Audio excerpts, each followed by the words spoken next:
All right, let's talk about our homework that's due tomorrow. Of course, homework procedures. When you walk in the room and you cross the threshold and we get quiet and you grab your hit book, you need to sharpen your pencil, great. But you come up here to the front of the room where the trays are. And I will face this the other way to make it easy to put something in. You guys are my second class of the day, so look at me. You will go in the second tray. I think that's easy, right? You're my second class of the day, you will go in the second tray. You put your homework in, you sit back down and get going on your bell ring. Okay? Got it? Pretty simple stuff. Now let's talk about this homework. In the past week and a half, we've been learning about standards.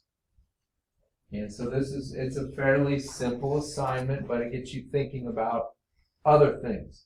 So, for example, directions. It says, we've analyzed the 5 themes and how they tie into social studies. Give an answer for each of the standards and how they tie into your community. For example, I selected city employees in standard 2. Individuals have rights and responsibilities. Okay? If city employees did not take pride in their jobs, their responsibility, okay, the downtown area would not look as good. Landscaping. I can almost fit that into choices have consequences too.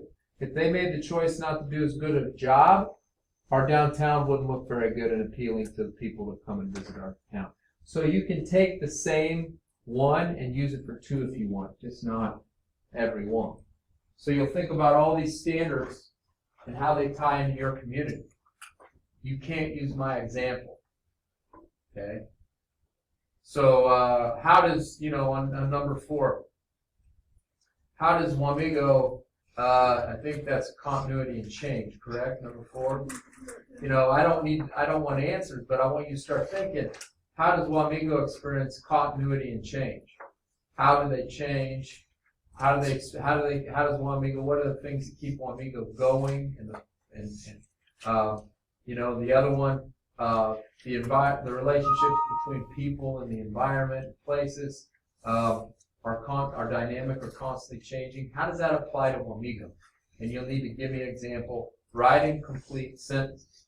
Now, does anybody have any questions on the homework?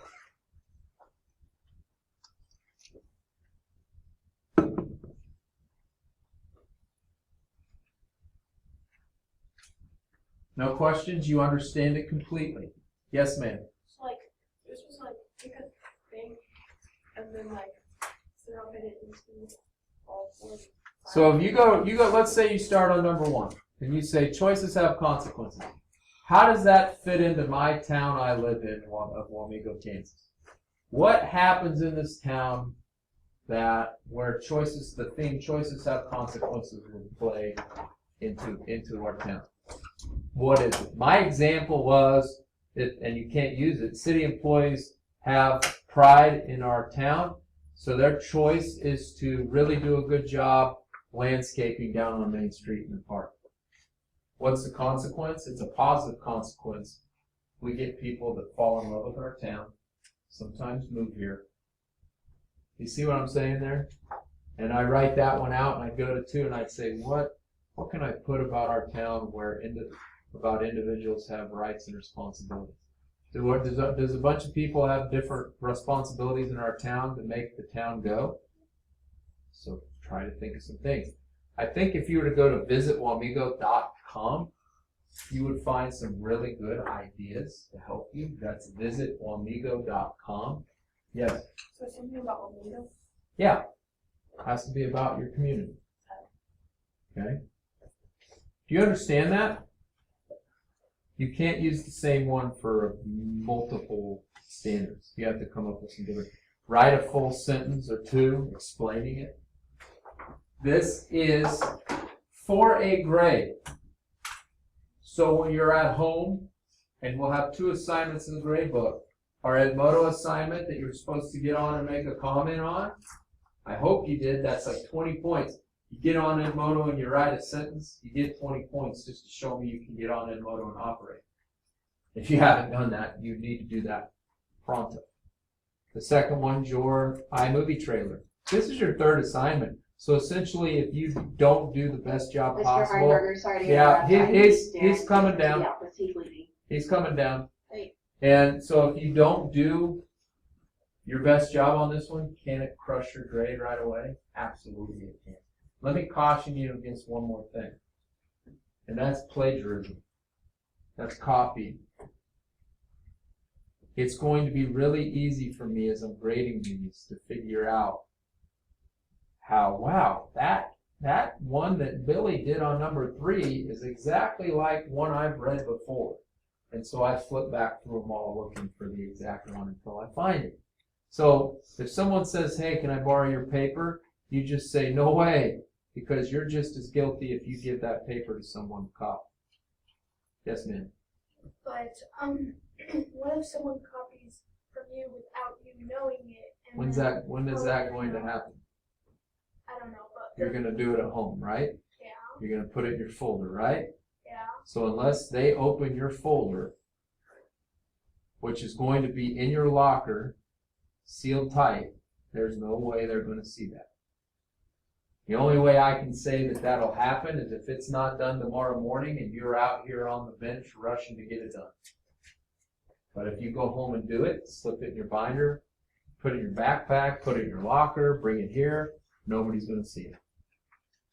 And that goes back to not giving out locker combos to people. Other questions?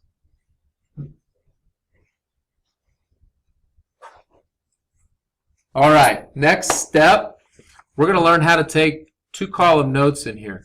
So get out a sheet of notebook paper, please. All right, so this is our way we usually take in here notes. We don't, and I want to repeat this, we don't take a lot of notes. We just don't.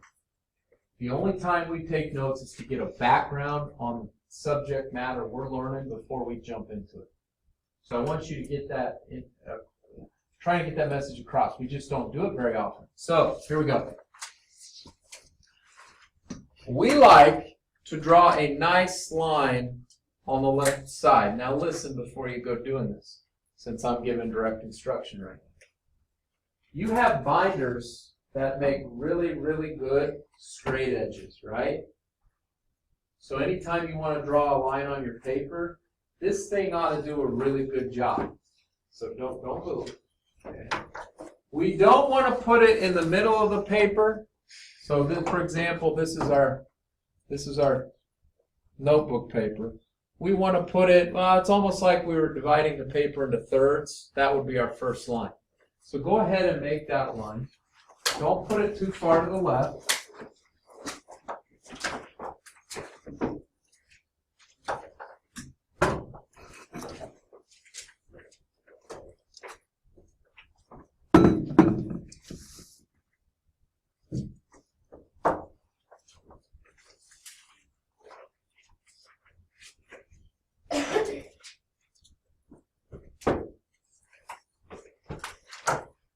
Okay, very good, very good. So the what goes in the left, the topic we're talking about. So you don't have anything, you don't know my topic yet. But that's where the topic goes. The right side, that's where the information goes, okay? So I will tell you what we're learning about is the first thing, geography. So we're not going to take a ton of notes just to get a background on what geography is. Okay? A lot of times I'm going to ask you what you think we ought to put on our notes instead of me telling you what you should put in your notes, because I want you to have ownership. Now, if you can get through this, we've got about 8 to 10 minutes of notes. Can you handle that? Okay, I don't think I've had anybody that has fallen off the face of the earth because we've taken 8 minutes of notes. But you never know. There's always a first. So the first thing, there are 2 types of geography. Don't write anything down. I'll let you know when it's time to write anything down. There's 2 types of geography. First of all, how many did not know there were 2 types of geography? Just be honest. Let's be honest with each other. Because if you don't have your hand up, I'm assuming you know the 2 types of geography. So I got a lot of people's hands up.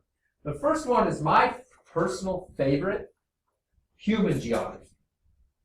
Why? I am fascinated with the way the world works and all the people in it. I am fascinated with how right now in Wamego, in Manhattan area, think about all the different people and all the different jobs that are going on right now. Think about it. All the different people and all the different jobs that are going on as we speak right now. All the different things going on. All the different locations. All the different jobs, the money, the movement. To me, that is pretty fascinating. Okay? That's what makes geography really, really awesome. Okay? So, the first one, human geography. Let's look at this one. It says, human geography is a branch of the social science that studies the world, its people, communities, and culture. What on earth are we gonna... I think we ought to summarize, but maybe somebody can help me out on what we need to put. How to summarize what human geography is. If you guys are probably better at this than I am, so help me out. How do we summarize that darn thing down there?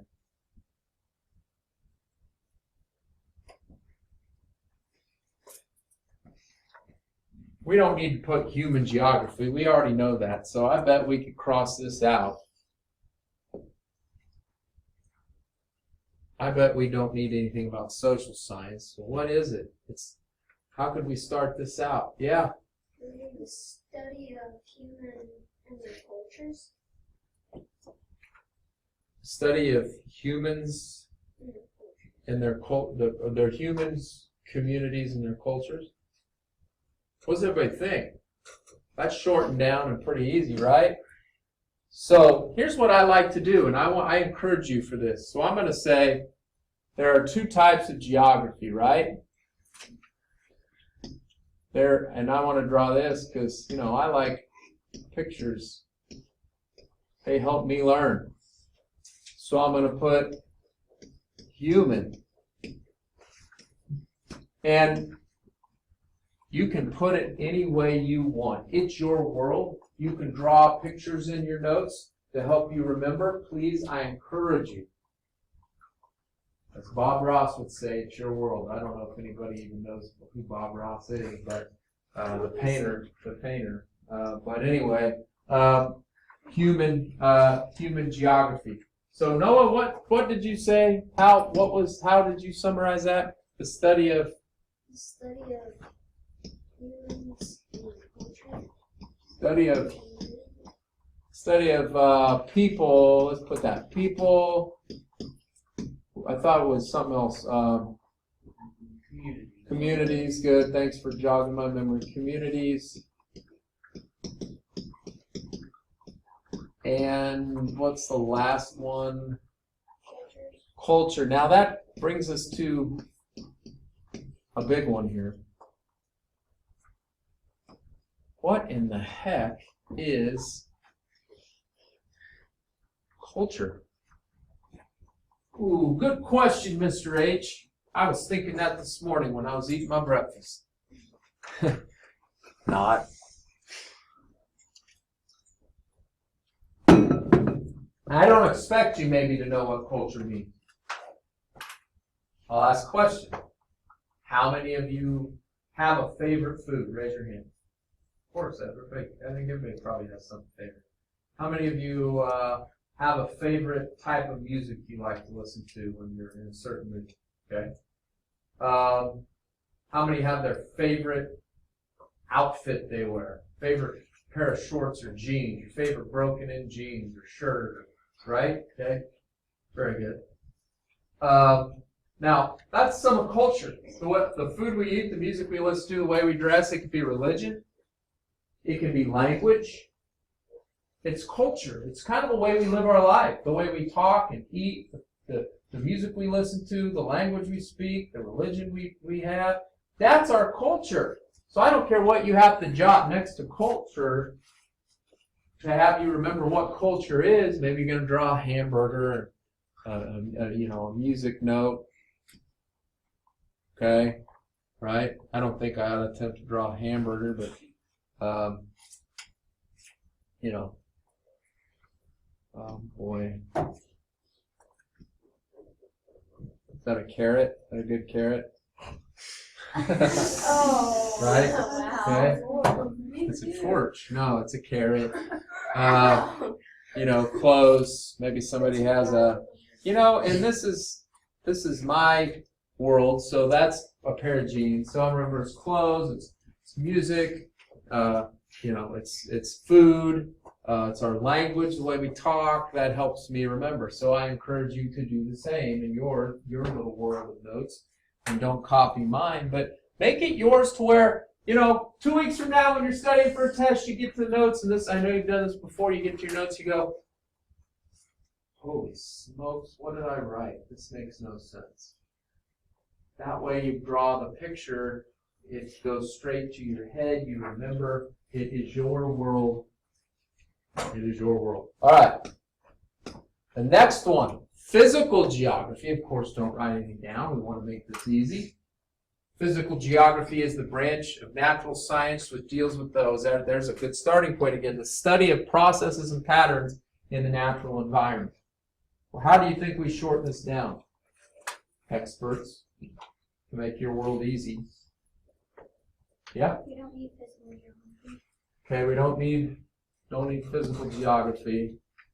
Anything else we want to cut out of there to make it easy? Chop it down.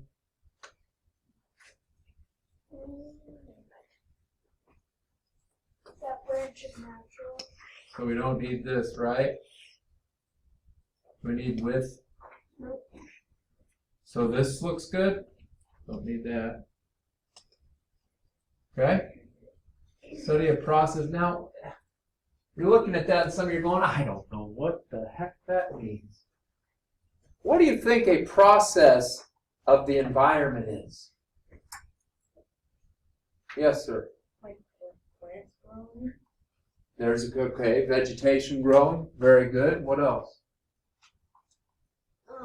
The way nature does things. Like what? Circle of life. Okay. Ooh, I got a good one. Like, what do we do in the springtime to our pastures? Oh. Burn them. Burn, right? We burn them. We burn them down, So that Okay. the grass can. and the grass rebirth. Yeah, that's a process, right? What about erosion or weathering? Is that a process? What's a pattern? Something like The way the land is laid out. What's another one? maybe kind of like spring, fall. The seasons. What about weather? That's a pattern, right? Okay, so, can you remember this? Remember it. You remembering it? Study of the processes and patterns of the natural environment. Okay, so we go to the next one, too. Physical geography. I better draw a picture. Tell you what I'm going to draw, because that reminds me the best thing is I'm going to draw mountain range. And maybe in our mountain range there lives some snow-capped mountains, right? There's a little Bob Ross for you. He's on Netflix, you know.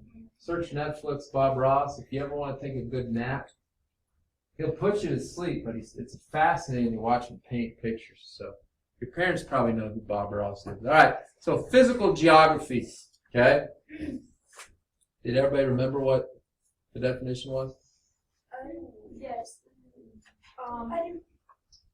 The study of processes and patterns in the natural world. Study of processes. What was a process again that we talked about? Like burning the grass so that it grows back. Okay, so burning pastures. That's what I'm going to put.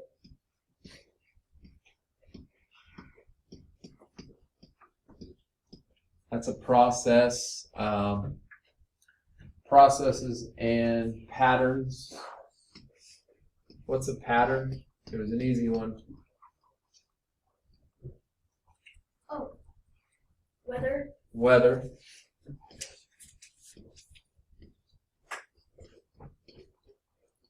And maybe I'll make a little cloud with some lightning there. Patterns. Study of process and patterns in the natural environment. Okay. So that's basically okay. Like all the notes we're taking today. This is kind of what we do. We draw pictures to help us remember. You're in charge of the notes, not me. Did you basically give me suggestions for that? Kind of basically, right? Don't put anything away. We're not. I want to talk one more thing, and I promised you I'd give you 5 minutes to start your homework. Okay. So this next thing, because we're going to talk about the 5 themes. Don't write any of that down. These are the 5 themes of geography. This is what geography is: location, place, human environment, interaction, movement, and region. So we're going to talk about location, and then tomorrow we're going to talk about a little more, jot it down, and play latitude and longitude Battleship. Ever played the game Battleship? Yeah. Okay, we're going to play Battleship. And then you're going to draw a map, overhead view map of your neighborhood according to memory. Yeah, right? That'll be a challenge. So anyway, there's absolute location, and that's the exact spot on Earth. What do you think exact location, absolute location, what would be a good example of the exact pinpoint location of Earth? What do you think they're talking about? What do you think they're talking about? What's that called? The exact location on Earth.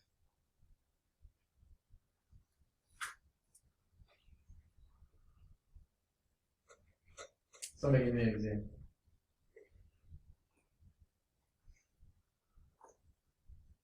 Would that be like on Google Earth and stuff? Like, Okay, well, I said it a little bit earlier. Coordinate. What kind of coordinates are we talking here? What's the 2 things? Latitude.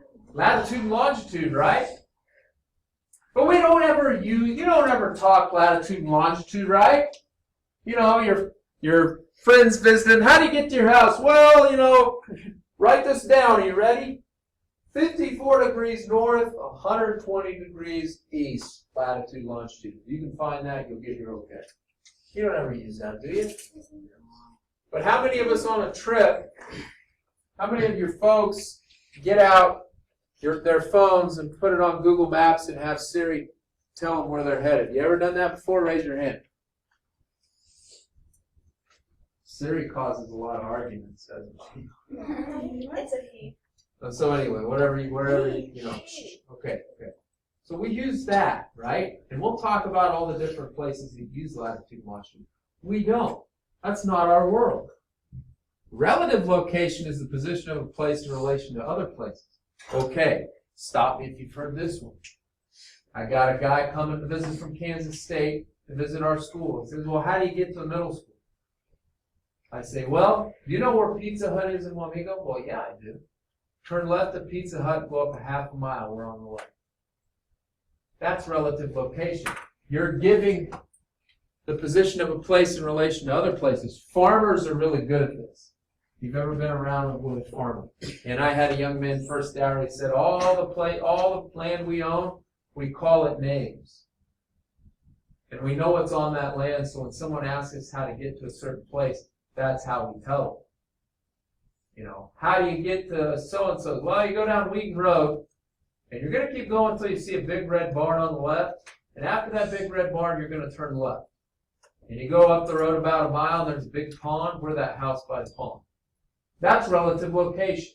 How many have used this before? But we all know places. What are the places of coordinates in town that we often use as reference points? What are the places in our town that we use as reference points? What are those places? Pizza Hut. Pizza Hut's one. Wow, Way to go. Way to dig deep for that one. Main Street. Main Street? Well, but there's certainly something on Main Street, though. Somebody say, how you get to Main Street? So you got to pick somewhere, a point, how to get there. You know the liquor store? Right next to the house? Yeah. Okay, so that's your point of reference, okay? McDonald's. Okay, there you go. Like the park. The park. Any of the Pokestops. I have no idea where those are at, but, Most people do. Okay, A lot of people okay. like- Gotcha. Schools. the schools, right? West, Central, High School, Middle School. What about the golf course, the football field, the sports complex? Those are good reference points in town. Dyers. Okay, good. The grocery store, churches can be good ones. These are all good reference points that we use that how many have had to guide someone into their house by using those reference points? That's the world we live in. So here's the deal. When we get done playing Battleship, and we're going to play Battleship for a while, the hour mark, unless you're not okay with that. You're not okay with hiding your battleships on coordinates and putting the book up and trying to sink each other's ships. Would you rather take notes most of the hour or play Battleship? Okay, and then after that, you start thinking about if you were to do an overhead view, if you had to draw an overhead view of your neighborhood or countryside, could you do it? Start thinking about that. All right, here's the deal. You got about 4 to 5 minutes. You're going to work on your study, or your homework. Okay? You will not, and I repeat, you will not get this done in 4 to 5 minutes.